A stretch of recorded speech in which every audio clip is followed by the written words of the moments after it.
নমস্কার, আমি মৌমিতা চন্দ্র, সত্যপ্রিয় রয় college of এডুকেশনের এমএড এবং post graduate diploma in guidance and counselling এর স্টুডেন্ট। আজকে আমাদের আয়নার এই ভার্চুয়াল প্ল্যাটফর্মে সকলকে স্বাগত, শুভ সন্ধ্যা জানিয়ে আজকে আমাদের আলোচ্য বিষয় ডিপ্রেশন নিয়ে শুরু করছি। আমার সাথে টেকনিক্যাল সাপোর্টে আছে Rumela Basu. Over to Rumela.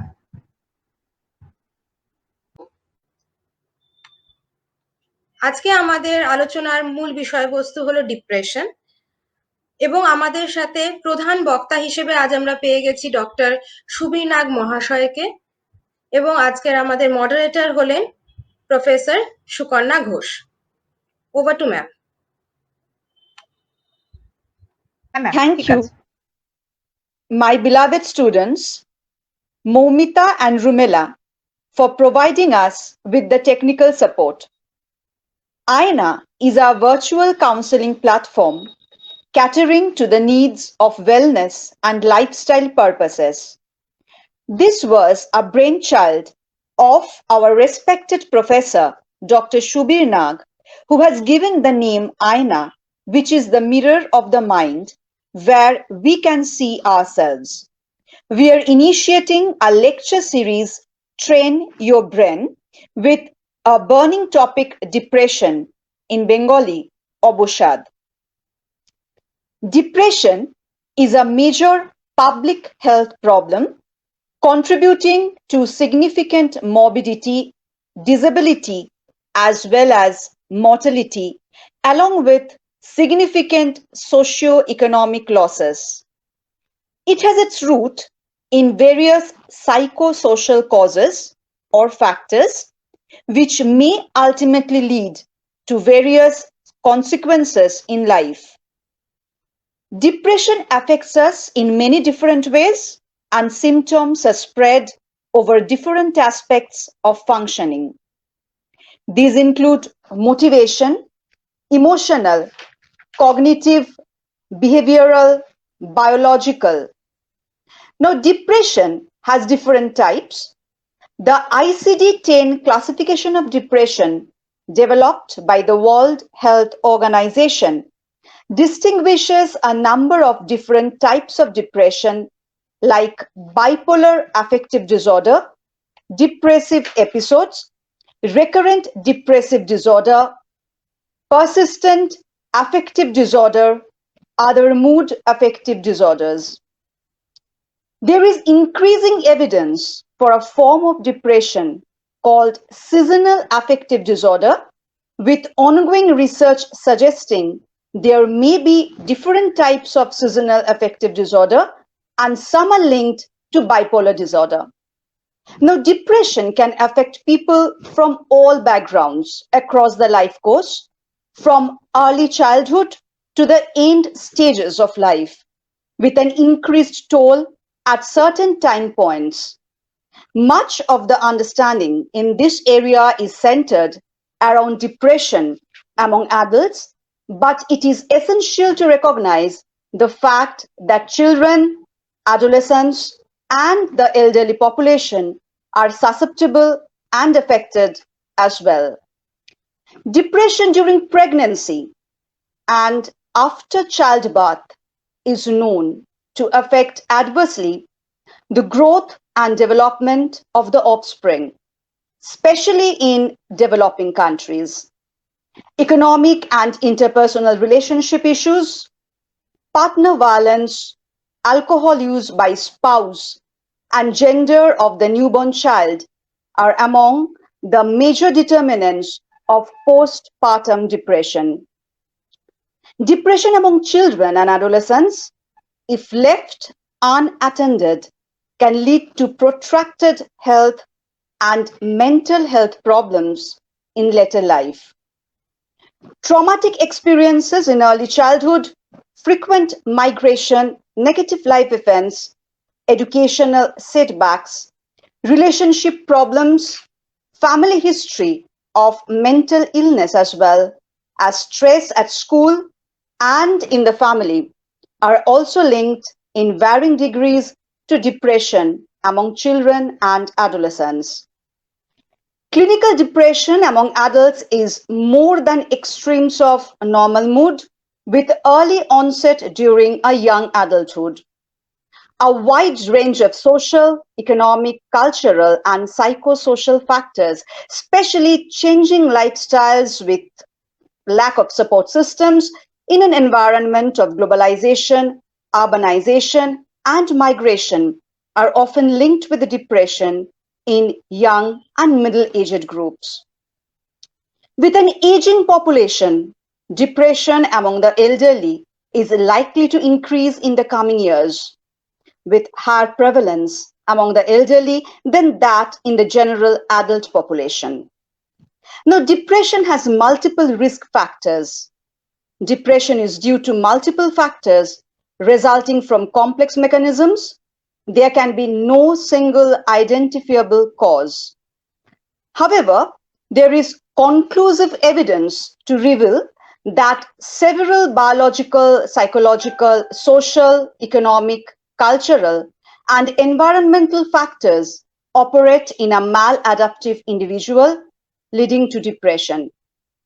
One may develop depression due to the loss of a loved one, or it may unfold in the backdrop of multiple social or financial stresses, or on an account of a family history of depression, or it may begin in the background of a chronic medical condition.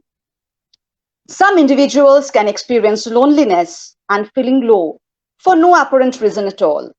It is crucial to note that recognition of these factors is important to provide appropriate intervention for the affected individual and to support the family. Although depression can affect anyone, anytime, certain factors may increase the likelihood of developing the disorder. Such factors include biochemical factors, then genetic factors, sleep disorders, serious illness like chronic pain, arthritis, heart disease, diabetes, stroke, cancer, etc. Now, there are several social risk factors for depression, such as abuse. People who were neglected or abused as children have a high risk for major depression. Such negative experiences can cause other mental disorders as well. Then there is the gender, which says that women are twice as likely to have depression as men. But this may be due to the fact that more women seek treatment for their symptoms than men. There is also lack of social rapport, with prolonged social isolation and having few friends or supportive relationships is a common source of depression. Feelings of exclusion or loneliness can bring on an episode in people who are prone to mood disorders.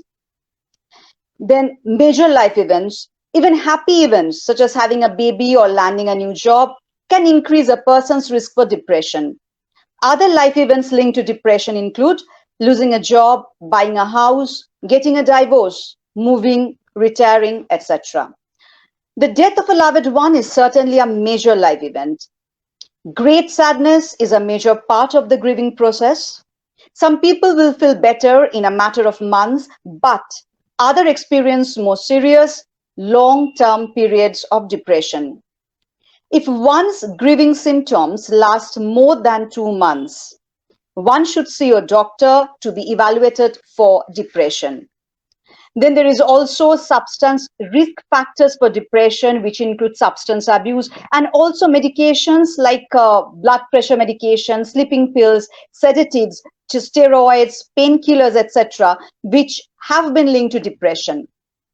So if one or someone one knows is suffering for depression, it's a normal to want to know what has caused it. The truth is that depression is a complex medical condition that still isn't completely understood. The good news is that depression is highly treatable, and there are many sources of help and support in dealing with the condition.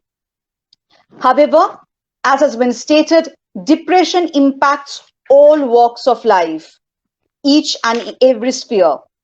Depression of moderate to severe nature is a disabling condition posing substantial health and socioeconomic impact on individuals, families, the community, and society at large. Along with suffering from distressing symptoms of depression, affected individuals are unable to participate in work and social activities, resulting in significant socioeconomic burden on the family and community.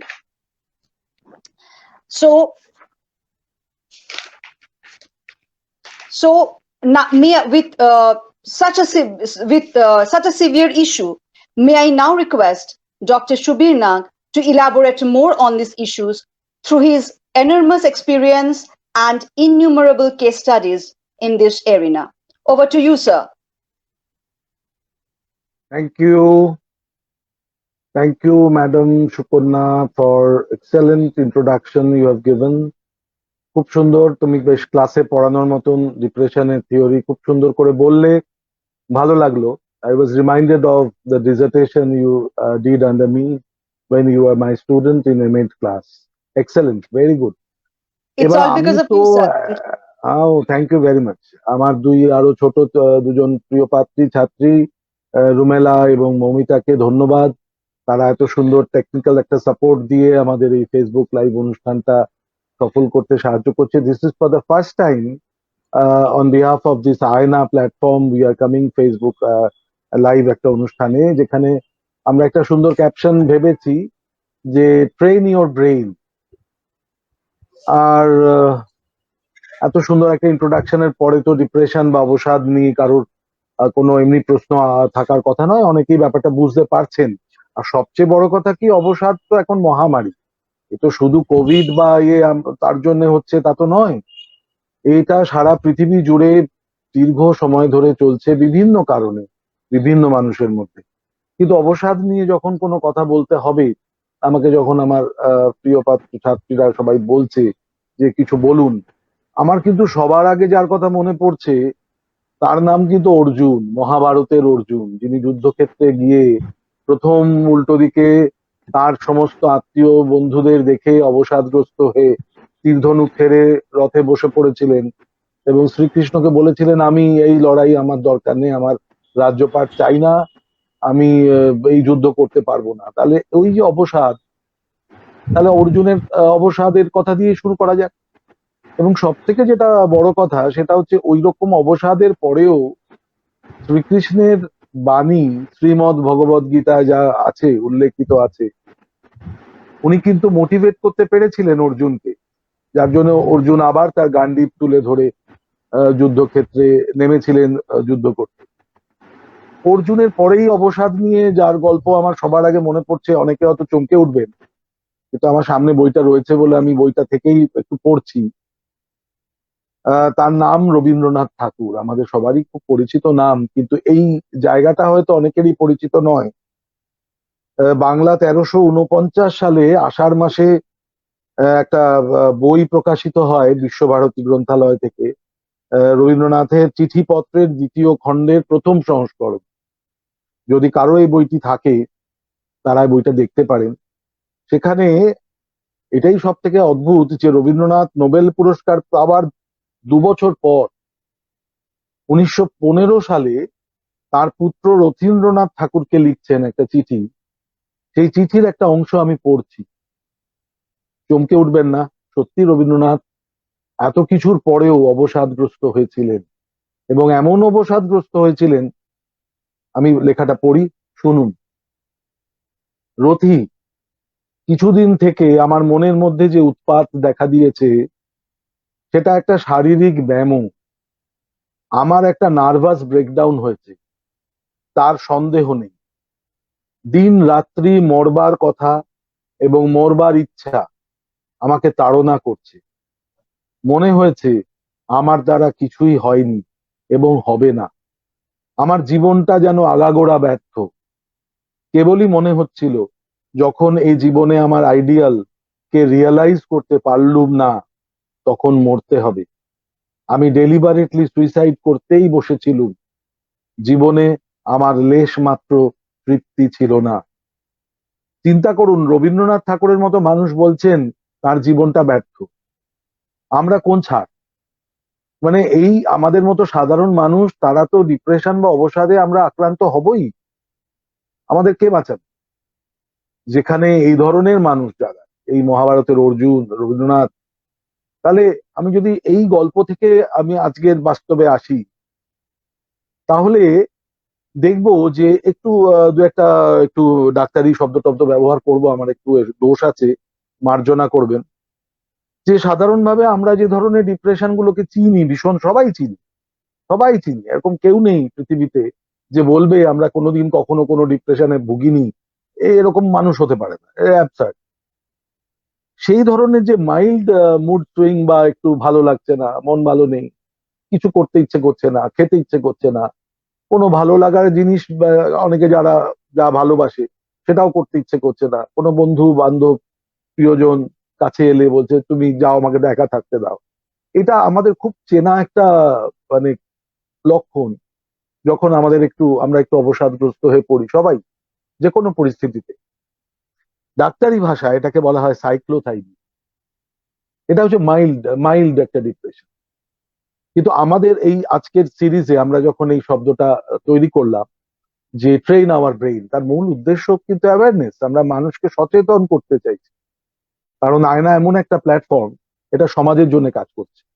এটা আমাদের কলেজের virtual platform, কিন্তু এটা আমরা সমাজের সচেতনতা বৃদ্ধির কাজে লাগানোর চেষ্টা করছি। তো এখানে প্রথম তিনটে শব্দের আমরা ব্যবহার করেছি। একটা হচ্ছে ডিটেক্ট, একটা হচ্ছে ডায়াগনোজ, একটা হচ্ছে ডিফিট। এছাড়া আমাদের হাতে আর কোনো অস্ত্র নেই, এটা আমাদের করতে হবে। তাহলে ডিটেক্ট মানে কি? আমরা কি ডিটেক্ট করব? আমরা ডিটেক্ট করব যখন কোনো মানুষ এরকম সাইক্লোথাইমিয়ায় ভুগছেন, মানে একটা মাইল্ড ডিপ্রেশন, একটা অবসাদ, যাতে এটা পারসিস্টেন্ট একটা ডিপ্রেশনে না চলে যায়। ডাক্তারি পরিভাষায় এটার একটা নাম আছে, এটা DSM-5 বইতেও এটা রীতিমতো পারসিস্টেন্ট ডিপ্রেসিভ ডিসঅর্ডার বা ডিসথাইমিয়া বলছে। এবং এই যে ডাক্তারি পরিভাষায় ডিসথাইমিয়া মানে সাইক্লোথাইমিয়ার থেকে ডিগ্রিটা অনেক বেশি, কারণ অবসাদ একই রকম, কিন্তু টানা প্রলং 2 বছর ধরে মানুষ এই একই অবস্থার মধ্যে যদি চলে, তখন it becomes a very very serious and major disorder. এবার একটু সাধারণ ভাবে বলি, একটু সহজ করার জন্য বলি। আজকে তো আমাদের ঘরে ঘরে সবারই অবসাদ, এখন অবসাদের কোনো বয়স নেই। ম্যাডাম সুন্দর বলেছেন শুরুতেই, যে একদম বয়স থেকে শিশুদের মধ্য থেকে একদম মানে শেষ বয়স অবধি অবসাদ হওয়ার, মানে অবসাদগ্রস্ত হওয়ার কোনো নির্দিষ্ট বয়স বা কারোর কোনো নির্দিষ্ট স্টেটাস নেই, যে কেউ অবসাদগ্রস্ত হতে পারে। তাহলে আমাদের ডিটেকশনের প্রথম ধাপটাই কিন্তু এইটা, যে কোন মানুষটা কতটা অবসাদগ্রস্ত হয়ে পড়েছেন, এবং তার সেই জায়গাটা আমাকে ধরতে হবে। প্রথম দেখা গেছে শুরুটা হয় কোনো একটা অ্যাংজাইটি, দুশ্চিন্তা, একটা টেনশন, স্ট্রেস, এই কিন্তু শুরু। এবং মনে রাখবেন, এই যে আমাদের প্ল্যাটফর্মটার নাম আমরা দিয়েছি সবাই মিলে গল্প টল্প করে, ক্লাসে আমরা প্রচুর গল্প করি, আমার ছাত্রছাত্রীরা সবাই জানে। এই যে আয়না নামটা যখন প্রথম বেরোলো, আমরা সবাই মিলেই এটা একটা তৈরি করেছি নামটা, যে কৃতিত্বটা আমি একা কেন নেব। যে আয়না হচ্ছে এমন একটা জায়গা যেখানে সামনে দাঁড়ালে আমরা নিজেদের দেখতে পাই। তাহলে যে মানুষটা খুবই দুঃখে আছে, কষ্টে আছে, অবসাদে কষ্ট পাচ্ছে, তার তো আয়না দরকার। সে আয়না তো একজন কাউন্সেলর, যে কাউন্সেলর সামনে এসে দাঁড়ালে, তার সাথে কথা বললে তিনি অনেকটা হালকা বোধ করবেন, তিনি তার কষ্টের কথা শেয়ার করতে পারবেন। কাজে এই যে আয়না, একজন কাউন্সেলর অবসাদের শেকড়টা বার করতে হবে, কোথায় তার অবসাদের রুটটা কোথায়, এবং সেটা করার জন্যে তার পড়াশুনো, ট্রেনিং তো ইত্যাদি আছেই, কিন্তু তাকে অনেক বেশি মানবিক হতে হবে, একটু সময় দিতে হবে, তাড়াহুড়ো করলে হবে না। এই তাড়াতাড়ি চটপট বলুন, দেরি হয়ে যাচ্ছে, যেগুলো সাধারণত টেম্বারে হয়, ডাক্তারদের চেম্বারে তারা টারা মারে, বেল টেল বাজায়, ঘন্টা বাজায়, বাইরে বড় লাইন থাকে লম্বা। এটা বড় দুঃখের। এবং আমাদের কিছু কিছু ব্যক্তিগত অভিজ্ঞতা আছে বলেই বলছি, যে যখন কম বয়সী বাচ্চারা এসে এরকম সাইকিয়াট্রিস্টের চেম্বারে লাইনে বসে বাবা মায়ের সাথে, এর থেকে দুঃখের কিছু থাকতে পারে না। সেটা তাদের ওই চেম্বারে লাইনে বসার সময় নয়। বয়ঃসন্ধির বাচ্চারা, ছেলে মেয়েরা, তাদের ওই সময়টা অন্য কিছু করার কথা, আনন্দ করার কথা, হই হই করার কথা। কিন্তু আমাদের সমাজটা এমনই, এত এত নিষ্ঠুর, এত ক্রুয়েল, যে আমরা যদি যারা সাইকোমেট্রির ওই যেমন কিছু কিছু আছে উদাহরণ, তেমনি একটা সোশিওমেট্রি মডেল আছে, হ্যারিস মডেল। এটা আমি ইচ্ছে করে একটু উল্লেখ করছি, যারা আরো পড়াশোনা করতে চান পড়বেন, হ্যারিস মডেল পড়বেন। এই থ্রি ইডিয়ট সিনেমাটা তো সবাই দেখেছেন, সেখানে একটা সুন্দর ডায়লগ আছে যে বন্ধু যদি ফেল করে খুব দুঃখ হয়, কিন্তু আরো বেশি দুঃখ হয় যখন বন্ধু ফার্স্ট হয়। এবং এটা অ্যাকচুয়ালি ওই হ্যারিস মডেল, ওই সোশিওমেট্রিক যে মডেলটা আছে হ্যারিস মডেলের উপর নির্ভর করে, যে I am not okay but you are okay. আমি ঠিক নেই কিন্তু তুমি ঠিক আছো, আরে তুই তো ভালো আছিস রে। ব্যাস, আমার মনের মধ্যে একটা হিংসার জন্ম হলো যে আমি ভালো নেই, তুই কেন ভালো থাকবি? অতএব তোকে একটু গন্ডগোল করতে হবে, তোকে এমন কিছু বলতে হবে যাতে তুই দুঃখ পাস, তুই একটু দুঃখে থাকিস, একটু নেগেটিভিটি তোর মধ্যে ঢোকাতে হবে। যদি ঢোকাতে পারি তাহলে আমি খুব সুখী হব, খুশি হব। এটা আমি বলিনি, এটা হ্যারিস মডেলে আছে, আপনারা দেখলে বুঝতে পারবেন যে আমি খুব দুঃখে আছি, আরেকজনও খুব দুঃখে আছে, তাহলে আমার মোটামুটি একটা তৃপ্তি হয়। আমি খুব সুখী আছি কিন্তু আরেকজন দুঃখে আছে, আমার বেশ আনন্দ হয়। কিন্তু আমি যেই দেখবো যে না, আমি ভালো নেই, আরেকজন ভালো আছে, অতএব তাকে যদি পারি ডিস্টার্ব করতে, আমি খুব সুখী হব। এটা হচ্ছে আমাদের বাস্তব অভিজ্ঞতা। এবং এই যে ম্যাডাম বললে তো যে কেস স্টাডি বলা, আর কেস স্টাডি কত বলবো, কার কথা বলবো, অজস্র কেস আছে। তো এই কেসগুলো বলতেও খারাপ লাগে।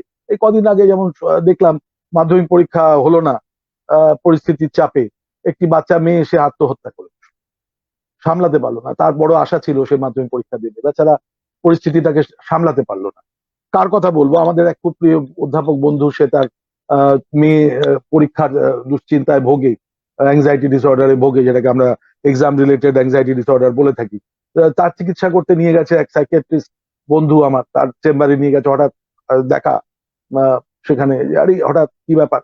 তো মেয়ের দুশ্চিন্তা দূর করার জন্য বাবা নিয়ে গেছে ডাক্তারের কাছে, কিন্তু বাবা নিজে এতটাই দুশ্চিন্তাগ্রস্ত হয়ে পড়েছে মেয়েকে নিয়ে।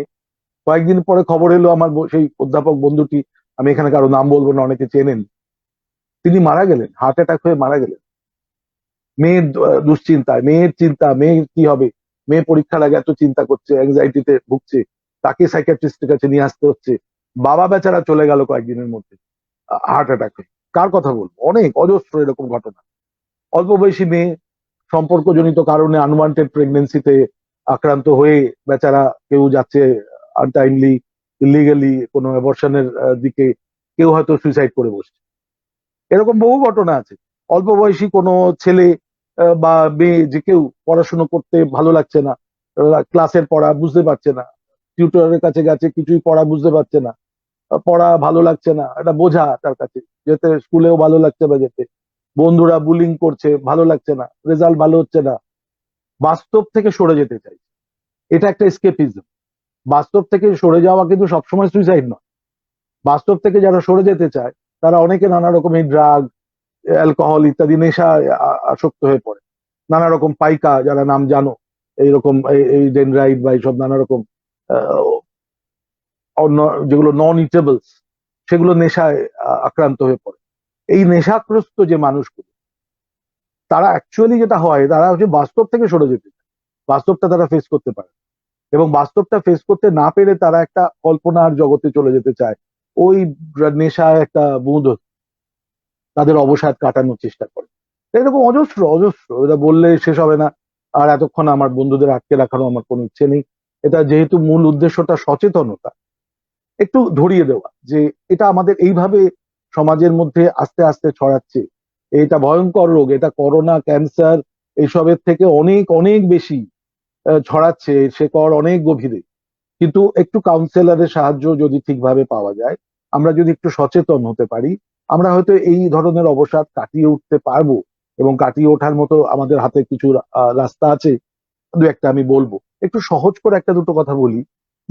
যেমন বললাম যে অ্যাংজাইটি, এই স্ট্রেস, এই একই কারণে অনেকে খুব সাংঘাতিক ভাবে অ্যাংজাইটিতে ভোগে, আবার অনেক একই কারণে অনেকে কি করে, হেসে উড়িয়ে।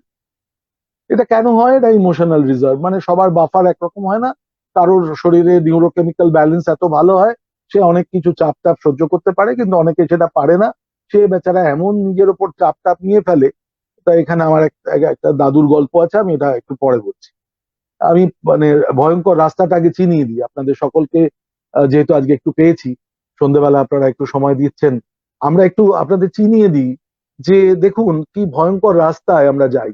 এই দুশ্চিন্তা, যাদের এই প্যানিক অ্যাটাক হয়, যাদের এই অ্যাংজাইটি ডিসঅর্ডার আছে, তারা যে রাস্তায় এগোন সে রাস্তাটা কি ভয়ঙ্কর।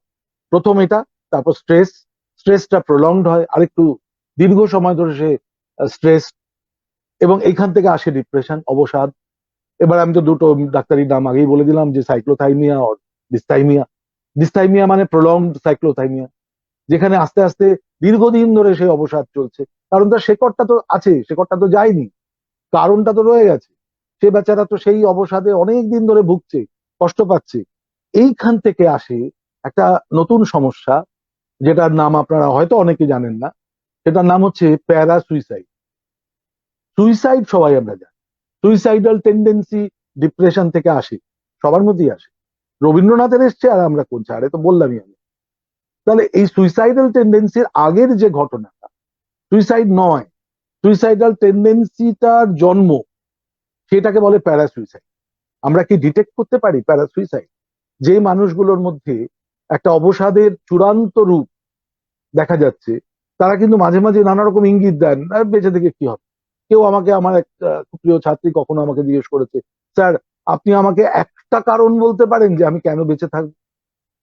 তো যাই হোক, সেটা আমাদের ব্যক্তিগত জায়গা। আমি তাকে অনেকগুলো কারণ বলেছিলাম, তুমি এই এই এই এই কারণে বেঁচে থাকো।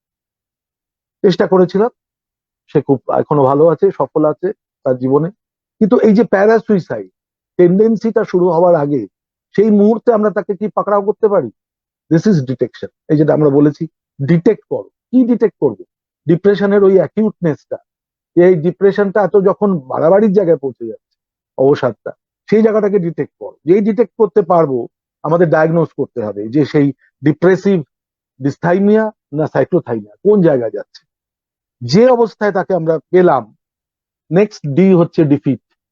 তাকে হারাতে হবে, সেই অবসাদকে হারাতে হবে। এই অবসাদকে না হারালে আমরা তো সেই মানুষটাকে হারিয়ে ফেলবো। তাহলে অবসাদকে হারানোর জন্য আমাদের বেশ কিছু করার আছে। কি কি করার আছে একটু দেখি। বুকিশ নলেজ কি বলছে। সাধারণত বেশ কিছু টিপস পাওয়া যায় এখান থেকে। যে কেউ বলছেন যে avoid anxiety and stress in family and work. পরিবারে এবং কাজের জায়গায় যদি কোনো অ্যাংজাইটি থাকে, কোনো স্ট্রেসের কারণ থাকে, ট্রাই টু অ্যাভয়েড দ্যাট। এই অ্যাভয়েড করার টেকনিক নিয়ে আমি একটু পরে আসছি, আগে পয়েন্টস গুলো বলে দিই। কেউ বলছেন, দ্বিতীয় পয়েন্টে বলছেন, develop and mature, develop and nurture hobbies. কিছু কিছু হবিজ ডেভেলপ করতে বলছে, ভালো ভালো হবিজ, যেগুলো বই পড়া, ভালো বন্ধু থাকলে গল্প করা, গান, কবিতা, ছবি আঁকা। কেউ বলছেন ধ্যান করো, যদি ফিলোসফিক্যাল বেশ স্ট্রং হয় বেশ। শারীরিক ব্যায়াম করো, ভ্রমণ, বেড়াতে ভালোবাসলে ঘুরতে চলে যাও, হাঁটো বাইরে গিয়ে, প্রকৃতি দেখো, প্রকৃতিকে উপভোগ করো। যদি রান্না ভালোবাসে রান্না করো, খেতে ভালোবাসলে রান্না টান্না করে সুন্দর করে বন্ধুদের ডাকো, হইচই করে খাও। আর একটা মস্ত বড় জিনিস হচ্ছে শিশুর সঙ্গ। শিশুরা নিষ্পাপ, তাদের সাথে যদি একটু সময় কাটানো যায়, খেলা যায়, একদম পুরো মানে ননসেন্স অ্যাক্টিভিটি, যার কোনো অর্থকরী বা কোনো প্রয়োজনীয় বা ভূমিকা নেই, বাচ্চাটার সাথে শুধু সময় কাটানো, মজা করা, দারুণ সুন্দর একটা অবসাদ কাটানোর উপায়। Self concept should be clear. নিজের সম্বন্ধে ধারণাটা পরিষ্কার, আমার সীমারেখাটা কতটা। And learn how to say no. অনেক পরিস্থিতিতে না বলতে হয়, পারবো না, হবে না, দেব না, এখানে না বলতে শিখতে হয়। সব বোঝা ঘাড়ে নিলে সে বেচারার হয়ে গেল। Be a good listener. শোনো, সবার কথা শোনো। তো সবাইকে উত্তর দিয়ে সবকিছু করতে যেও না, শোনো, সবাই কি বলছে শোনো। And try to carry a pleasant personality. নিজের ব্যক্তিত্বটা একটু, যতটা সম্ভব একটু হাসি খুশি থাকার চেষ্টা করো, মনটা ভালো থাকে। Maintain good relation with friends. বন্ধু থাকা ভালো, মানুষের বন্ধু নেই, সে বেচারা বড় দুঃখী মানুষ, তার তো অবসাদ হবেই। আর কনফাইড উইথ সোলমেট, যে খুব ঘনিষ্ঠ কেউ, যার সাথে শেয়ার করা যায়, বিশ্বাস করা যায়, সব কথা তাকে বলো। বলার মতো কেউ একজন বন্ধু মানুষের থাকা উচিত, যার সাথে সব কথা বলা যায়, শেয়ার করা যায়। ডোন্ট থিঙ্ক যাদের বিবাহিত সম্পর্ক আছে যে স্বামী স্ত্রীর মধ্যেই সব কথা বলতে হবে, দয়া করে নয়। তাতে অনেক সময় পারিবারিক স্ট্রেস আরো বাড়তেও পারে। দরকার নেই তো স্বামী স্ত্রী হতে হবে এমন কি কথা আছে। অন্য কোনো বন্ধু হতে পারে, ছোটবেলার বন্ধু হতে পারে, কর্মক্ষেত্র বন্ধু হতে পারে, কিন্তু সেই বন্ধু যেন বিশ্বস্ত বন্ধু হয়, খুব কাছের বন্ধু হয়, যাকে সব কথা বলা যায়। শেয়ারিং ক্যাথারসিসে সাহায্য করে। আমাদের মনের ভেতর অনেক ফিলিংস থাকে, যেগুলো আমরা যদি শেয়ার করি কাউকে বেরিয়ে যায়, বেরিয়ে গেলে আমরা অনেক ভালো বোধ করি। আর একটা খুব ভালো উপায় হচ্ছে সাবলিমেট করা, যে কোনো একটা চ্যানেল দিয়ে আমার মনের যে কষ্টটা আমি চেপে রেখেছি, যা থেকে অবসাদের জন্ম, আমি যদি শেকড়টা ধরতে পারি, সাবলিমেট করে তার একটা অন্য রাস্তা দিয়ে এটাকে বার করে। রবীন্দ্রনাথের অবসাদ কিভাবে উনি কাটিয়েছেন আমরা সবাই জানি। তার এত অজস্র লেখা, গান, সবকিছুর মধ্য দিয়ে তার দুঃখ, তার অবসাদ তিনি কাটিয়েছেন। এবং কাটিয়ে তিনি কিন্তু ওই যে ভয়ঙ্কর চিন্তা তার মাথায় এসেছিল, সেটাকে তিনি লিপিবদ্ধ করে গেছেন। তিনি কতটা মানুষ, আমাদের মতন সাধারণ মানুষের যে ফিলিংস, তার সাথে ওনারও সেই সাধারণ ফিলিংস গুলো যে ছিল, তিনি রক্ত মাংসের মানুষ, প্রমাণ দিয়ে গেছে। এবং তার থেকে ভালো সাবলিমেশন বোধহয় আর উদাহরণ কিছু হতে পারে না। কাজে আমরা এই যে বললাম এত বই লেখা, গান, কবিতা, এই যে ভালো লাগা কাজ নানা রকম, তার ভেতর দিয়ে আমরা কিন্তু সাবলিমেট করতে পারি। এবং একটা মস্ত বড় জিনিস, ধার করা। অনেকের অর্থনৈতিক চাপে অবসাদগ্রস্ত হয়, লোকের কাছে ধার করা। আরে ভাই, তোমার এটা নেই, তুমি সেটাকে মেনে নাও। এবং এখানে আমাদের এটাও কিন্তু অবসাদের একটা কারণ। এবং এখানে আমরা 4টে এর কথা বলবো, যদি এটার সমাধানের দিকে আমরা আলোচনা করতে যাই। 4টে এ, সিঁড়ির ধাপের মতো। যেহেতু আমরা এটা ট্রেন আওয়ার ব্রেইন এসব কথা বলছি, তা আমাদের ব্রেইনকে তো একটু ট্রেন আপ করতে হবে। তো 4টে এ কি কি? প্রথমটা হচ্ছে অ্যাওয়ারনেস। আগে বুঝতে হবে, অ্যাওয়্যার হতে হবে যে হ্যাঁ, আমার অবসাদ আছে, হচ্ছে, এই কারণে হচ্ছে। প্রত্যেক মানুষ নিজের অবসাদ সম্বন্ধে কিন্তু সচেতন। এবার সচেতন না হওয়ার কোনো কারণ নেই। কারণ যাই হোক, আমি বুঝতে পারছি আমার এই কারণে একটু অবসাদ হচ্ছে, আমার অ্যাওয়ারনেস ফার্স্ট। তাহলে প্রথমেই হচ্ছে অ্যাওয়্যার। আমি অ্যাওয়্যার হলাম যে আমার একটা অবসাদ আমাকে আক্রান্ত করেছে, ভালো নেই, মন ভালো নেই, অনেক দিন ধরে আমি ভুগছি অবসাদে। সেকেন্ড হচ্ছে অ্যাকসেপ্ট, পরিস্থিতিটাকে মেনে নেওয়া, যেটা কিছু করার নেই। আমার যদি এখন বহুত দুঃখ হয় যে আমার কেন আম্বানির মতো টাকা নেই, আমার যদি ভীষণ দুঃখ হয় আমি কেন উত্তম কুমারের মতো দেখতে নই, আমার কেন সৌরভ গাঙ্গুলির মতো ক্রিকেট খেলতে পারি না, বসে হাউমাউ করে কান্নাকাটি শুরু করলাম, তো আমার ছেলে মেয়েরা, ছাত্রছাত্রীরা হাসবে আমাদের, যে স্যার এটা কি হচ্ছে? আপনার কাজ তো ক্লাসে এসে পড়ানো, বকবক করা, তার জন্য সরকার আপনাকে মাইনে দেয়। আপনার আবার ওই যে এইসব দিক কি, কোন কারণে সব আজে বাজে কারণে অবসাদ হচ্ছে? তাহলে আমাকে অ্যাকসেপ্ট করতে হবে, হু এম আই, আমি যা আমি তাই, আমি বদলাতে পারবো না। তো বদলাতে যখন পারবো না, এটাকে অ্যাকসেপ্ট করে নাও। যারা অ্যাকসেপ্ট করতে পারে না, তারা অবসাদে আরো বেশি ভোগে, দুঃখ পায়। অ্যাডাপ্ট, মানিয়ে নাও, যে কোনো পরিস্থিতিকে যতটা সম্ভব আমাদের সীমিত সামর্থ্যের মধ্যে মানিয়ে নেওয়া। আর একান্ত যদি মানাতে না পারি, পরিস্থিতি যদি খুব নেগেটিভ হয়ে যায়, অ্যাভয়েড, মাচার রাস্তা, ওই নেগেটিভ জায়গাটা থেকে একটু সরে যাওয়া। যেখানে একটু পজিটিভিটি আছে সেখানে একটু বেশি সময় কাটানো। এবার আমি বলেছিলাম শেষ করার আগে, এটা একজন দুঃখবিলাসী যারা একটু মেলাঙ্কলিক হয়, একটু দুঃখ পেতে ভালোবাসে, ওই খুঁজে খুঁজে আনে কোথায় দুঃখের কি কি সোর্স আছে, খুঁজে খুঁজে এনে নিজের ঘাড়ে চাপায়। এরকম একটা দাদুর গল্প দিয়ে আমি আজকের আমার প্রাথমিক বক্তব্যটা অন্তত শেষ করি। এই দাদুর নাম হলো দুঃখবিলাসী দাদু। তো দুঃখবিলাসী দাদুর গল্পটা কিরকম না, তিনি একদিন দাঁড়িয়ে দাঁড়িয়ে, খুব ঝড় বৃষ্টি হচ্ছে, তিনি একটা বাড়ির বারান্দা দাঁড়িয়ে দাঁড়িয়ে কাঁদছেন। তো সবাই বলছে, আরে দাদু আপনি কাঁদছেন কেন? বলে, দেখো ঝড় বৃষ্টি হচ্ছে। তো ঝড় বৃষ্টি হচ্ছে, তো আপনি কাঁদছেন কেন? বলে, দেখো বাজ পড়ছে। আরে আরে দাদু, বাজ পড়বে, বৃষ্টি হচ্ছে, তো আপনি কাঁদছেন কেন? বলে, ওই দেখ, ওই গাছের ওপরে বাজ পড়ছে। গাছের ওপরেও যদি বাজ পড়ে দাদু, তো আপনি কাঁদছেন কেন? তো গাছের ডালটা যদি ভেঙে পড়ে, ডালটা কিন্তু ভাঙেনি, যদি ভেঙে পড়ে। আরে দাদু, গাছের ডাল যদি ভেঙেও পড়ে, তো আপনি কাঁদছেন কেন? বলে, ওই তলায় একটা যদি ছেলে দাঁড়িয়ে থাকে। আল্লাহ, যদি ছেলেও একটা দাঁড়িয়ে থাকে, গাছের ডাল যদি ভেঙেও পড়ে, বাজ পড়ে, আপনি কাঁদছেন কেন? বলে, না, ওই ছেলেটা যদি আমার নাতি হয়। এ হচ্ছে দুঃখবিলাসী দাদু, মানে খুঁজে খুঁজে আনবে পৃথিবীর কোথায় কি কি কারণ তার দুঃখ হতে পারে। এরা হচ্ছে মেলাঙ্কলি। এর পেছনে ওই নিউরোকেমিক্যাল ইমব্যালেন্স কাজ করছে। আমি যে বেশি ডাক্তারি শাস্ত্রের মধ্যে এখানে ঢুকবো না, এটা তার জায়গা নয়। তার জন্য আমাদের কাউন্সেলিং আউটডোর আছে, তার জন্য আমাদের কাউন্সেলিং সেশন হয়, ইত্যাদি ক্লাসও হয়, পড়াশোনা হয়।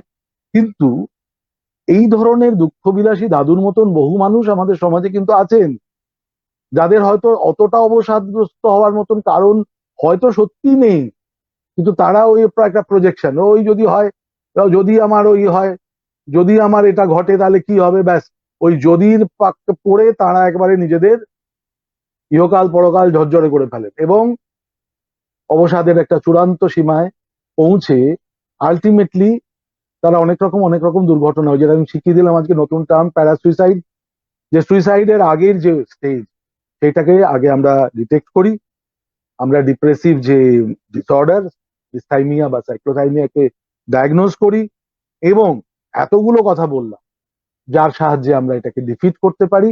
যদি আমরা এটুকু করতে পারি অবসাদ কাটিয়ে ওঠার, তাহলে কিন্তু আমাদের এই উদ্দেশ্য সফল হবে।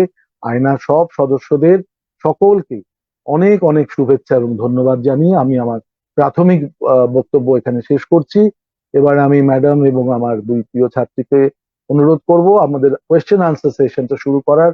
যদি কারোর মনে কোনো প্রশ্ন এসে থাকে, আমাকে যদি কেউ প্রশ্ন করে, আমি যতদূর সম্ভব আমার সামর্থ্য, এবং আমার সঙ্গে ম্যাডাম আছেন, ম্যাডাম ক্লাসে পড়ান, আমার দুই ছাত্রী আছে প্রিয়, তারা যদি উত্তর দিতে পারে সবাই মিলেমিশে আমরা চেষ্টা করব উত্তর দেওয়ার। ওভার টু ম্যাডাম, তুমি এবার কন্ডাক্ট করো কোশ্চেন আনসার। হ্যাঁ স্যার, কয়েকটি কোশ্চেন আমরা পেয়েছি, এখানে অনেকেই দেখছে, আমরা প্রত্যেককেই বলছি যে যার যা প্রশ্ন আছে প্লিজ একটুখানি আপনারা চ্যাট বক্সে দিয়ে দিন। অলরেডি আমরা পেয়েছি বেলাদি, আমাদের অতি প্রিয় দিদি। স্যার, বেলাদি একটি প্রশ্ন করেছেন, আশা করি আমাকে শোনা যাচ্ছে। আচ্ছা, বেলাদি একটি প্রশ্ন করেছেন যে স্যার ম্যাডাম একটু ইন্টারাপ্ট করছি, প্রশ্নটা কে করেছেন না বললেও চলবে, তুমি প্রশ্নগুলো বলো, কারণ এখানে অনেক সময় অনেকের ইন্ডিভিজুয়াল আইডেন্টিটি আমরা হয়তো সবার সামনে এক্সপোজ নাও করতে পারি, এটা আমাদের কাউন্সেলিং এর বেসিক এথিক্স। কাজেই আমরা প্রশ্নটার উত্তর দিই, কে করছেন নামটা না বললেই ভালো হয়। আচ্ছা, তো একটি এসছে যে দুশ্চিন্তা কি করে অ্যাভয়েড করব।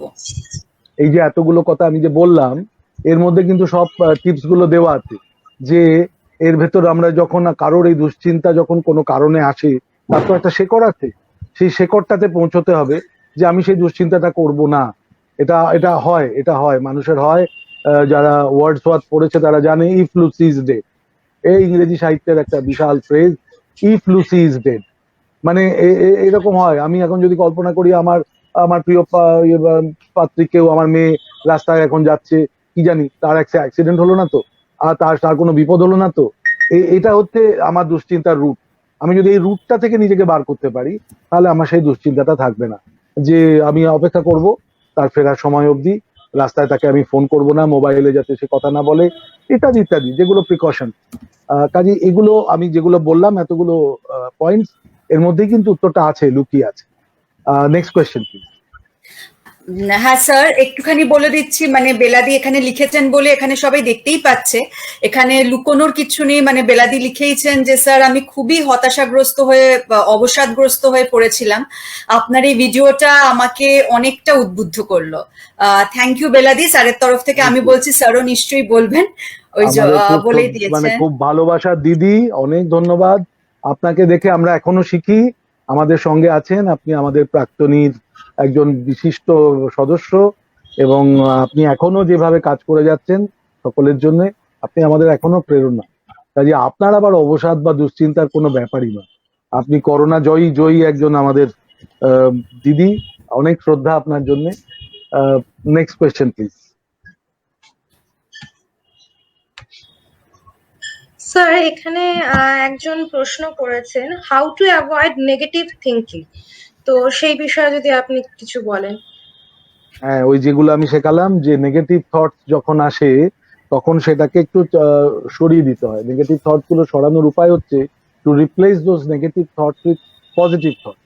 এবং আমি যে পজিটিভ থটস এর এক্সাম্পলস গুলো দিলাম, যে অল্টারনেটিভটা যেগুলো পজিটিভ, নেগেটিভ তো আমাদের জীবনে সবার জীবনে থাকে, লট অফ নেগেটিভস আর there in our life, in everyone's life. রবীন্দ্রনাথের আছে, অর্জুনের আছে, সবার আছে, প্রত্যেক মানুষের আছে। তো can we actively focus on certain positive things, যেটাতে মন দিলে আমাদের সাময়িকভাবে অন্তত নেগেটিভ থট গুলো সরে যাবে, unless it is very serious, unless it has got a very deep rooted cause behind that. So in that case what we will have to do, we will have to remove that cause-টাকে যদি আমরা সরাতে পারি, কারণটা, রুটটা, অথবা যদি মনে হয় যে না কিছুই হচ্ছে না, কাউন্সেলিংও হচ্ছে না, তাহলে কিন্তু একটা উপায় আছে, আমি সেটা এখানে বলতে চাইছিলাম না, সেটা হচ্ছে মেডিকেল ইন্টারভেনশন। অ্যান্টিডিপ্রেসেন্ট ওষুধ আছে, এবং ওষুধ খেলে সাময়িকভাবে অন্তত অ্যান্টিডিপ্রেসেন্ট ট্যাবলেটে ভালো থাকে মানুষ, সেটা সাহায্য ডাক্তারি পরামর্শে নেওয়া যায়। নেক্সট। হ্যাঁ স্যার, নেক্সট প্রশ্ন আছে যে ফিলিং ওর্থলেস, তো সেক্ষেত্রে আমরা কিভাবে নিজেদের ঠিক রাখবো আর কি? আরেকবার বলো, আমি ঠিক ভালো করে বুঝতে পারলাম না। মৌমিতা, হ্যাঁ আরেকবার স্যার, একটু বলো। হ্যাঁ স্যার, প্রশ্ন আছে যে ফিলিং ওর্থলেস, ওয়ার্থলেস, সেক্ষেত্রে আচ্ছা আচ্ছা। হ্যাঁ হ্যাঁ হ্যাঁ, মানে আমার কোনো দাম নেই, আমার কোনো ভ্যালু নেই, আমি নিজেকে ওয়ার্থলেস মনে হচ্ছে। প্রত্যেক মানুষেরই কিন্তু কিছু ওয়ার্থ আছে, এবং এক্ষেত্রে ওই মানুষটা যে ফিল করছে ওয়ার্থলেস, তার চেয়ে বড় ভূমিকা হচ্ছে তার চারপাশে যারা আছে, বন্ধু বান্ধব কি পরিবারের মানুষ, তাদের যারা আশপাশে থাকেন, তাদেরই কিন্তু, মানে এই যে আমি বললাম ডিটেক্ট করা, এই যে ফিলিং ওয়ার্থলেস, যে মানুষটা বলছে যে আমি মনে করছি আমি ওয়ার্থলেস, সে যদি এক্সপ্রেস করে এই ফিলিংটা, সে তো একটা কারো কাছে এক্সপ্রেস করছে, তাদের কিন্তু তখন একটু বাড়তি দায়িত্ব এসে পড়ে যে তাদের একটু সচেতন হয়ে উঠতে হয়, এবং তাকে সেই ওয়ার্থটা দেখাতে হবে যে মোটেই তুমি ওয়ার্থলেস না। রবীন্দ্রনাথ বলছেন যে আমার জীবনে কিছু হয়নি, তাহলে রবীন্দ্রনাথের জীবনে যদি কিছু না হয়ে থাকে, উনি এটা লেখায় লিখছেন চিঠিকে ছেলে পুত্রকে, সেখানে আমাদের তাহলে জীবনে কি হয়েছে? তাহলে আমাদের থেকে বড় ওয়ার্থলেস আর কে আছে পৃথিবীতে? আমরা সবাই ওয়ার্থলেস। তাই আমরা যদি সেইভাবে ওই মানুষটাকে একটু তখন তার সাময়িক যে তার অবসাদ কাটানোর জন্য তার জীবনের যে ওয়ার্থ, যে তুমি তোমার দেখো তুমি এই জায়গায় তোমার যথেষ্ট অবদান আছে, তুমি যথেষ্ট পারো। অনেকে বলে আমি এটা পারবো না, না তুমি এটা পারবে, বিশ্বাস করো। ওই যে আমরা বলি যে ফেলিওর হয়েছে তো কি হয়েছে, চেষ্টা করো না, পরের বার পারবে, আরেকবার চেষ্টা করো। অনেক প্রভাব তো আছে, ফেলিওর্স আর পিলার্স অফ সাকসেস ইত্যাদি ইত্যাদি। তো তাকে আমরা চার্জ করতে পারি।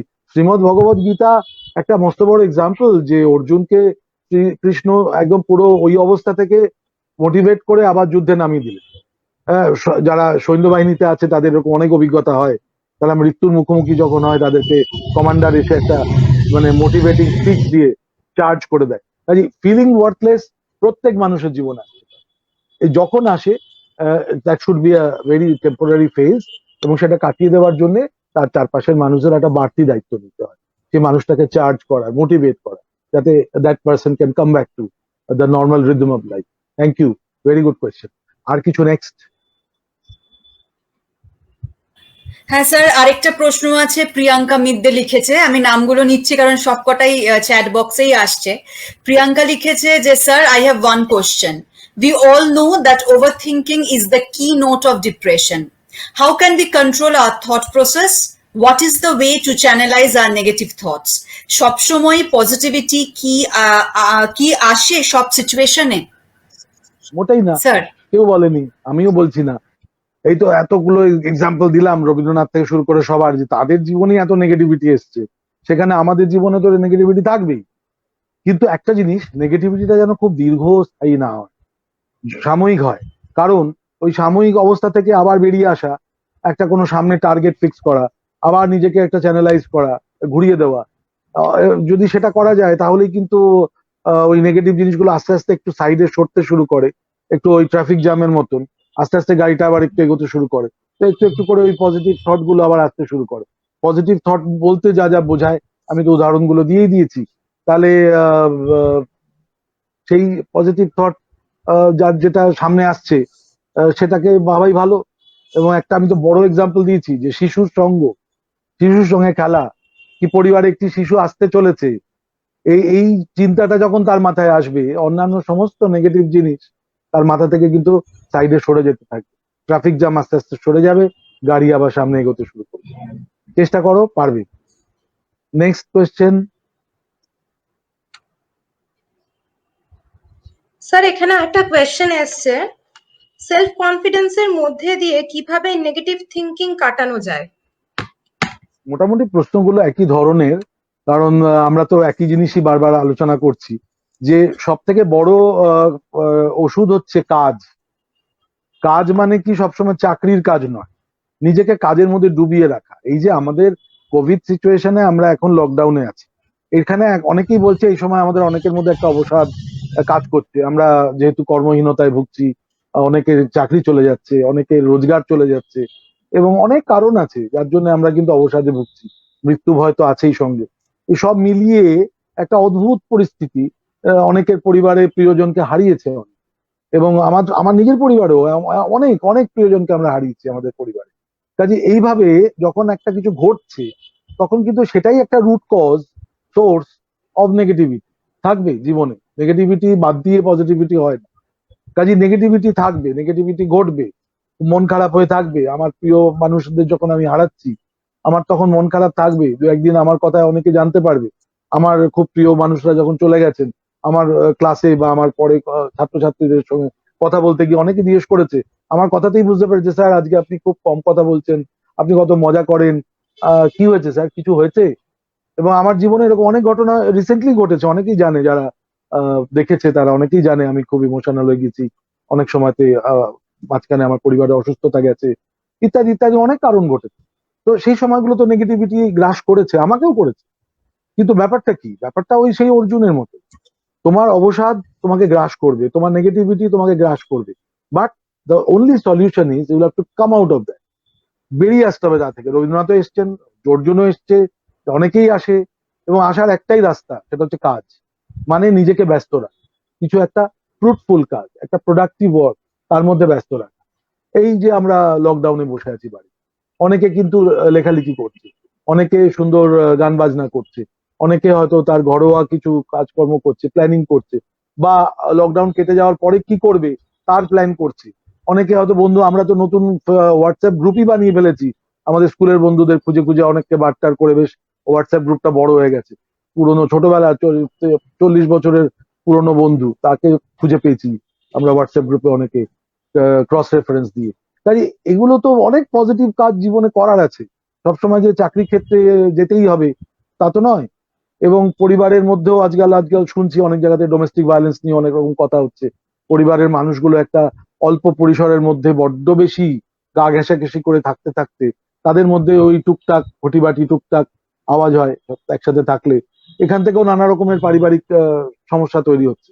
তো এগুলোকে একটু অ্যাভয়েড করা, যে আমি 4টে এ শিখিয়ে দিলাম, যে আগে অ্যাওয়্যার হও যে ব্যাপারটা কি, একটু একটু অ্যাকসেপ্ট করো, কিছু কিছু জিনিস অ্যাকসেপ্ট করতে শেখো, কিছু কিছু জিনিসকে মানিয়ে নিতে শেখো, যতটা সম্ভব অ্যাডাপ্ট করো, আর একান্ত না পারলে ওই সিচুয়েশনটা থেকে অ্যাভয়েড করো, সরে যাও।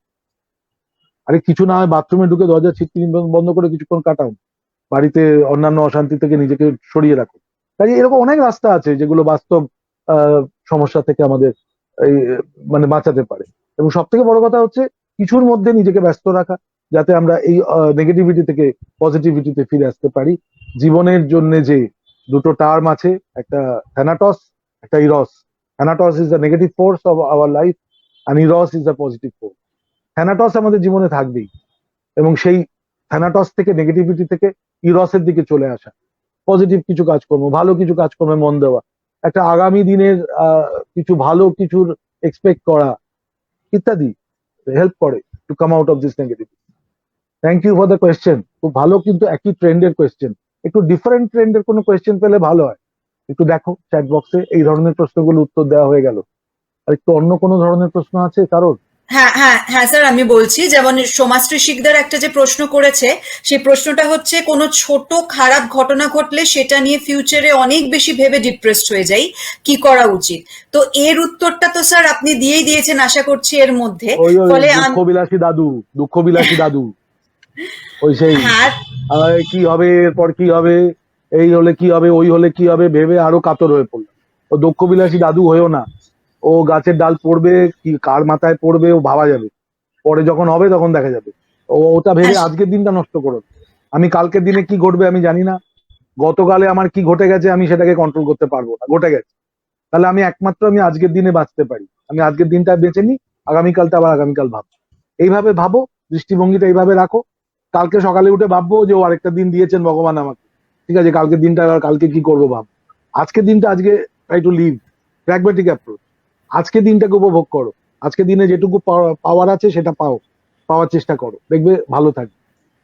নেক্সট স্যার, তো আরেকটা যেটা এসছে আমি বলে দিচ্ছি, অনন্যা একটা করেছে কোশ্চেন, সেটা হচ্ছে when everything is in right track still one is feeling depressed all the time even after achieving the most cherished goal, how can a person come out of this? একদম ভালো এক্সাম্পল রবীন্দ্রনাথের, যে Nobel পাওয়ার পরেও ভদ্রলোক ভাবছেন আমার জীবনে কিছুই করা হলো না। তো তোমার সবকিছু ঠিকঠাক আছে, কিন্তু তোমার মনটা তবু ভালো নেই। তার কারণ হয়তো তোমার অ্যাপারেন্টলি যেগুলো মনে হচ্ছে সব ঠিকঠাক, তার ভেতরে তোমার হয়তো এক্সপেকটেশন আরেকটু বেশি ছিল। হয়তো তোমার মধ্যে আরো কিছু পাওয়ার ছিল। রবীন্দ্রনাথের মানুষ তো আর মতো মানুষ তো আর শুধু নোবেল পাওয়ার জন্য জন্মাননি। তার তো লেভেলটা অনেক ওপরে ছিল, ওরকম একজন ন্যাচারালিস্ট মানুষ। কাজেই ডেফিনেটলি আরো এক্সপেকটেশন যদি কারো হাই থাকে, এক্সপেকটেশনস গুলোকে মাঝে মাঝে আমরা বলি একটু কমাও।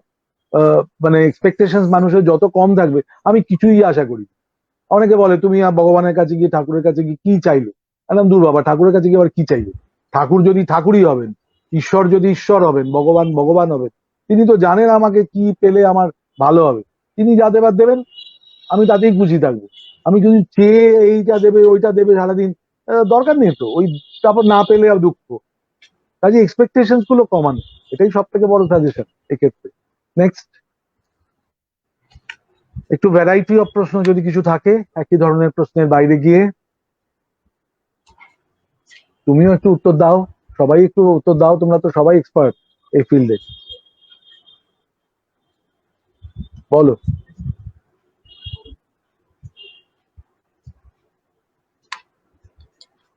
স্যার, এখানে একটা প্রশ্ন এসেছে, রাগ কেন হয় এবং কমানোর উপায় কি? হ্যাঁ, রাগ হয় যখন কোনো জিনিস না পাওয়া থেকে রাগটা হয়। আমরা কিছু একটা কাঙ্ক্ষিত জিনিস হয়তো চাইছি, সেটা পেলাম না, রাগ হয়ে গেল। এবার ওই রাগ থেকে অনেকে অনেক কিছু ঘটিয়ে ফেলে, বড় কিছু কাণ্ডও ঘটিয়ে ফেলে। এবার রাগ হওয়ার অনেকগুলো নিউরোলজিক্যাল কারণ আছে। আমাদের শরীরের মধ্যে কিছু নিউরোকেমিক্যাল আছে, সেরোটোনিন বলে একটা জিনিস আছে, নিউরোকেমিক্যাল, সেটা বার্স্ট হয় হঠাৎ দুম করে, অনেক বেড়ে যায়। বেড়ে টেড়ে গেলে আমাদের মাথায় গিয়ে চড়ে, হাইপোথ্যালামাসে খোঁচা টোচা মারে।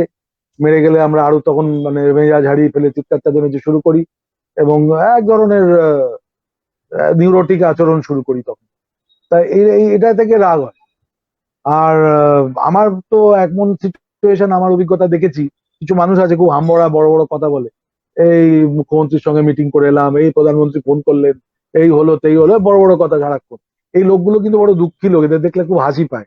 এরা অ্যাকচুয়ালি ম্যানিক সাইকোটিক পেশেন্ট, এরা ম্যানিক ডিপ্রেসিভ সাইকোসিসে ভোগে।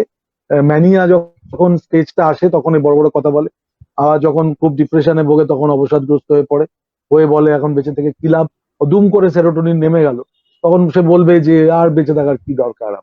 দুম করে যখন তার সেরোটোনিন চড়ে গেল, যখন ম্যানিক স্টেজ এলো, তখন সে বড় বড় কথা বললো, হ্যাঁ করেছি তেই করেছি, হ্যান করেছি ত্যান করেছি, বিরাট বিরাট কথা তার। এবং এইগুলোকে দেখলেই বোঝা যায় এরা কিন্তু খুব একটা মানসিক ভাবে সুস্থ নয়, because of the serotonin imbalance. এদের এই সেরোটোনিন ব্যালেন্স করার জন্য প্রয়োজন হলে ডাক্তারি সাহায্য, ওষুধ আছে, চিকিৎসা আছে, কাউন্সেলিং তাদেরকে অ্যাওয়্যার করতে পারে, বোঝাতে পারে, যেটা আমরা এখন করছি। যদি সে তার লাইফস্টাইল চেঞ্জ করে, অনেকের লাইফস্টাইলে অনেক রকমের অসুবিধে থাকে, অনেক রকম ব্যাড হ্যাবিটস থাকে অনেকের। যদি তারা can get rid of this bad habits with the help of আয়না। আয়না মানে এখানে আমার কাছে একজন কাউন্সেলর, যিনি কথা বলে তার সমস্যা দূর করতে পারেন, তাহলে কিন্তু তিনি ওই চ্যানেল থেকে বেরিয়ে আসতে পারেন। আর এই রাগ যাতে না হয়, ইমোশনাল রেজিলিয়েন্স নিয়ে এর আগেও আমরা অনেক অনুষ্ঠান করেছি, আমাদের ইউটিউবে আছে অনুষ্ঠানগুলো, যে ইমোশনাল রিজার্ভ যদি বাড়ানো যায়। আমাকে কেউ গালাগালি দিল, আমি শুনে তাকে ঘুষি পাকিয়ে মারতে ছুটলাম, সেটা না করে আমি তো একগাল হাসতেও পারি। এবার রাগ কন্ট্রোল করা একটা ট্রেনিং, আমরা তো বলছি আজকে ট্রেন ইউর ব্রেইন। তাহলে যদি যাদের মধ্যে রাগটা খুব বেশি হয়, দুমদুম করে রাগ রেগে যায়, তাদেরকে একটু শেখানো, একটু ট্রেন করা, যে রেগো না, বা কি করে রাগের ইয়েটা করতে হয়, মানে কমাতে হয়। বা তার যারা কাছের মানুষ, পরিবারের বা বন্ধু বান্ধব, জানে এই করলে ও রেগে যায়, বাবা সেটা করো না যাতে ও না রাগে, কারণ ওগুলো নির্দিষ্ট কারণ থাকে, ওই কারণেই সে রেগে যায়, তো সেটা করো না। এবং সেটা করলেই সে রাগে যখন জানো, এবং ঠিক এই কারণে অল্প বয়সী ছেলে মেয়েদের মধ্যে বুলিংটা খুব কমন। জানে বন্ধুরা কোন বন্ধু কিসের আগে, ইচ্ছা করে তাদের রাগিয়ে দেওয়া, রাগিয়ে দিয়ে সে এমন একটা কিছু করে ফেললো, ঘটিয়ে ফেললো, সেটা তাদের কাছে একটা বেশ মজার জিনিস। অন্যদের কাছে ব্যাপারটা মজা হতে পারে, একজন যখন খুব রেগে চেঁচামেচি করে দেখবে অনেকে চারপাশে থাকলে তারা হাসে, কারণ তারা খুব মজা পায় দেখে, লোকটা দেখ পাগলের মতো চেঁচাচ্ছে। কিন্তু যে বেচারা রেগে গেল তার কিন্তু খুব কষ্ট হয় সেসব, কারণ সেই বেচারা তার পুরো সেন্সারটা তখন আর কাজ করে না। সে তখন একটা তার হাই প্রেশার, একটা হাইপারটেনসিভ বিহেভিয়ার এবং ওই সেরোটোনিন বার্স্টের মানে আক্রান্ত হয়ে রাগ টাগ গুলো এক্সপ্রেস করে ফেলে। এবং anger is equally damaging like anxiety. এই দুটো খারাপ। দুটোকেই যদি কন্ট্রোলে রাখা যায় এবং তার জন্য সচেতন থাকা যায়, আমার মনে হয় মানসিক স্বাস্থ্য অনেক ভালো। Thank you. Next question. এই প্রশ্নের তো শেষ হয় না, তোমরা কতক্ষণ এই প্রশ্ন উত্তর চালাবে তোমাদের ওপর। তোমরা যতক্ষণ আমার প্রশ্ন করবে, আমার সীমিত সামর্থ্যের মধ্যে আমি চেষ্টা করব। আর কোনো প্রশ্ন থাকলে বল। হ্যাঁ স্যার, এখানে একটা প্রশ্ন আছে যে ডিপ্রেশনের ক্ষেত্রে আমরা সেলফ কাউন্সিলিং কিভাবে করব? Very good question, thank you. নিজের কাউন্সিলিং নিজে, এই তো আমার 4টে এবার শিখে গেছে। এই বলে দিয়েছি তো আগে, নিজে আগে প্রথম সচেতন হওয়া, এটা হচ্ছে প্রথম ব্যাপার। আমার কি রাগ হয় না? এই তো আমার ছাত্রীরা বসে আছে, এদের যদি আমি বলি যে আমি জীবনে কোনোদিন রাগিনি, এক্ষুনি চেঁচামেচি শুরু করে দেবে। স্যার আপনি রাগেননি? আপনি যা রাগের মাঝে চেঁচান, যখন যে সময় রেগে যান বহুত চেঁচান। আমিও তো রাগি, চেঁচামেচি করি, কিন্তু ব্যাপারটা হচ্ছে is it within control? Is it মানে controllable without causing any major damage to somebody else? আমি কি রেগে মেগে গিয়ে কাউকে একটা ড্যামেজ করে ফেললাম, উইচ ইজ এ পার্মানেন্ট স্কার? তার আগে কি সামনে নিতে পারি? তাহলে এই অ্যাওয়ারনেসটা, এই সচেতনতাটা খুব দরকার। এইটা যদি কারোর মধ্যে থাকে, তার মধ্যে রাগ হলো, তার মধ্যে দুশ্চিন্তা হলো, এটা তো স্বাভাবিক ঘটনা। এরকম আমি কোনোদিন ক্লেম করতে পারি না কোনো মানুষের দুশ্চিন্তা হবে না, কোনো মানুষের রাগ হবে না, হতেই পারে। কিন্তু সেটা কি কতটা সীমার মধ্যে থাকবে, আমি কতটা কন্ট্রোল করতে পারবো, আমি কতটা সচেতন থাকবো সেটার সঙ্গে। এবং সেই অবধি আমি ব্যাপারটা হয়তো রাখলাম, তারপর নিজেকে সামলে নিলাম। আমি থালাবাটি চুড়ে ভাঙচুর করা, কাউকে গিয়ে মুখ ফাটিয়ে দিলাম, মাথায় মেরে দিলাম দুম করে। আমরা এর আগে ওয়ার্কশপ করেছি অ্যাঙ্গার নিয়ে, সেখানে আমাদের ক্যাসকেডিং এফেক্ট তোমরা ইউটিউবে দেখবে, আমাদের লেকচার গুলো আছে, সেগুলো আমরা ইচ্ছা করে রেখে দিচ্ছি। Thanks to Mamita, thanks to Rumela, ওরা আমাদের খুব সাহায্য করে এই টেকনিক্যালি এইসব গুলোর জন্য, যে আমাদের ইউটিউবে এগুলো থাকে। কাজে সেখানেও তোমরা you can refer, YouTube channel খুলে দেখো, ইমোশনাল রিজার্ভ, ইমোশনাল ম্যানেজমেন্টের উপর আমাদের ওয়ার্কশপ আছে, সেখানে ডিটেইল এগুলোর আলোচনা আরো আছে। সেখানে আরো যাদের জিজ্ঞাসা আছে ডিটেইল, একটু ধৈর্য ধরে যদি কথাগুলো শোনো, দেখবে সেখানে অনেক টিপস দেওয়া আছে। Thank you. আর কোনো প্রশ্ন? নেক্সট। স্যার এই প্রশ্নটা ছিল রিঙ্কি মন্ডলের। আপাতত আর কোনো প্রশ্ন আমি দেখতে পাচ্ছি না। আর কি কারোর কোনো প্রশ্ন আছে? যদি না থাকে তাহলে আজকে আমরা অনুষ্ঠান এখানেই শেষ করব। কারণ এই ট্রেন ইউর ব্রেন, এই যে লেকচার সিরিজ, এটা আমরা জাস্ট স্টার্ট করেছি। মানে যদি আপনাদের অন্য কোনো বিষয় থাকে, মানে ধরুন কারো সুইসাইডাল টেন্ডেন্সি নিয়ে কিছু বলার, যেমন আজকে আমরা আমাদের শুরুতে মানে করলাম হচ্ছে কি ডিপ্রেশনের ওপর, এরকম ফেসবুক লাইভ আমাদের ইচ্ছা আছে যে প্রত্যেক মাসে যদি একটা করে আমরা আনতে পারি, কারণ আমাদের এরকম প্রচুর ঘটনা ঘটছে আশেপাশে এবং আমাদের কাছে প্রচুর রিকোয়েস্ট আসছে যে এর ওপরে যদি একটা কোনো সেশন করা যায়, যাতে মানে আপনাদের প্রশ্নের উত্তরগুলো আমরা দিতে পারবো এবং ইন্টারঅ্যাক্টিভ সেশনটাও তাহলে হয়, কারণ সবার পক্ষে কাউন্সিলরের কাছে যাওয়া তো পসিবল হয় না এবং মনের মধ্যে অনেক প্রশ্ন হয়তো থেকে যায়। সেই কারণেই আমাদের আজকে ডিপ্রেশন নিয়ে অনুষ্ঠানটা করা। এবং এরপরেও ইচ্ছা আছে এই ট্রেন ইউর ব্রেন, এই লেকচার সিরিজ আমরা পরপর একটার পর একটা করবো। যদি আজকে ডিপ্রেশন নিয়ে আর কারো কিছু প্রশ্ন থাকে চ্যাট বক্সে করতে পারেন, আমরা স্যারের কাছে সেই প্রশ্ন পৌঁছে দিচ্ছি। নয়তো আজকের মতো আমরা লিভ নেব আর কি। আশা করব পরের দিন আবার আপনাদের সহযোগিতা পাবো। আজকে স্যার অনেকে ছিলেন, মানে অনেকে উপস্থিত এবং অনেকে পার্সোনাল চ্যাটেও আমাকে প্রশ্ন করতে বলেছে, আমি সেগুলোও চেষ্টা করেছি কভার আপ করে করার। নানাজন নানা ভাবে জিজ্ঞেস করেছে, সেইটা। অনেক অনেক ধন্যবাদ সবাইকে। আমাদের সঙ্গে থাকুন, আমরা আশা করব মাঝে মাঝে আপনাদের সঙ্গে দেখা করতে এরকম। আচ্ছা স্যার রুমেলা বোধহয় একটা কিছু, রুমেলার কাছে বোধহয় একটা কোনো কোশ্চেন এসছে, রুমেলা একটু বলতে চাইছি। রুমেলা বলো। বলো। স্যার এখানে একটা প্রশ্ন ছিল, প্রিয়াঙ্কা মন্ডল এই প্রশ্নটা করেছে, how to handle any negative situation. বলা হয়েছে, উত্তরগুলো বলা হয়েছে এর আগে, যে নেগেটিভ সিচুয়েশন বলতে আমরা সাধারণত যেগুলো বোঝাই, আমাদের জীবনে তো এরকম ঘটে, অনেকে নানা ধরনের ঘটে নেগেটিভ সিচুয়েশন। সেখানে সবার আগে যেটা দরকার সেটা হচ্ছে মাথা ঠান্ডা রাখা, বিষয়গুলোকে একটু মানে অ্যাডজাস্ট করা, মানিয়ে নিয়ে বোঝা এবার নেক্সট কি করণীয়। এবার এরকম কোনো একটা জেনারেলাইজ স্টেটমেন্টে একটু অসুবিধে, কারণ নেগেটিভ সিচুয়েশন বিভিন্ন রকমের হয়। কেউ একটা মারাত্মক ভাবে, আমার বাড়িতে পরিবারই হলো, আমার মেয়ে খুব সাংঘাতিক অসুস্থ হয়ে পড়লো, তাকে ধীরে ধীরে ডাক্তারের কাছে নেওয়া, চিকিৎসার টেস্ট করা, ধরা পড়লো কিছু, তাকে সঙ্গে সঙ্গে নার্সিংহোমে নেওয়া, ইমিডিয়েট সার্জারি ব্যবস্থা করা। তার মানে কি, একটা কোনো নেগেটিভ সিচুয়েশন সামনে আসছে, যেরকম সিচুয়েশন সেই অনুযায়ী যা যা করণীয় সেগুলো ধীরে ধীরে মাথা ঠান্ডা রেখে ধৈর্যের সহকারে স্টেপ গুলো পরপর ফলো করা, নেওয়া, এটাই। এখানে আর কিছু বলার নেই। যে কোনো সিচুয়েশনকে সামলানো, ফেস করা এবং যতটা সম্ভব যা যা করণীয় সেগুলো করা এবং নিজেকে ঠিক রাখা সেই অবস্থায়। কারণ নেগেটিভ সিচুয়েশন মানে আমি অ্যাফেক্টেড হয়ে গেলাম, আমি দুম করে পড়ে গেলাম অজ্ঞান হয়ে, তাহলে কিন্তু আমি অন্যকে সাহায্য করতে পারবো না। যদি কাউকে সাহায্য করার দরকার হয় কোনোভাবে, আমাকে নিজেকে আগে ঠিক রাখতে হবে এবং নিজেকে ঠিক রেখে তবেই আমি আরেকজনকে হেল্প করতে পারবো। Thank you very much. আমার মনে হয় এবার আস্তে আস্তে আমরা ক্লোজ করতে পারি ম্যাডাম। হ্যাঁ, আজকে আমরা শেষ করছি আমাদের অনুষ্ঠান। ধন্যবাদ প্রত্যেককে।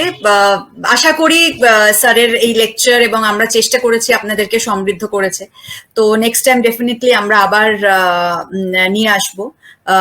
রুমেলা বোধহয় আর ফার্দার কিছু বলতে চাইছো। রুমেলা, তোমার কি যদি কিছু বলার থেকে একটু বলে দাও, বিকজ আমরা এখন শেষ করছি এবার। রুমেলা বলো।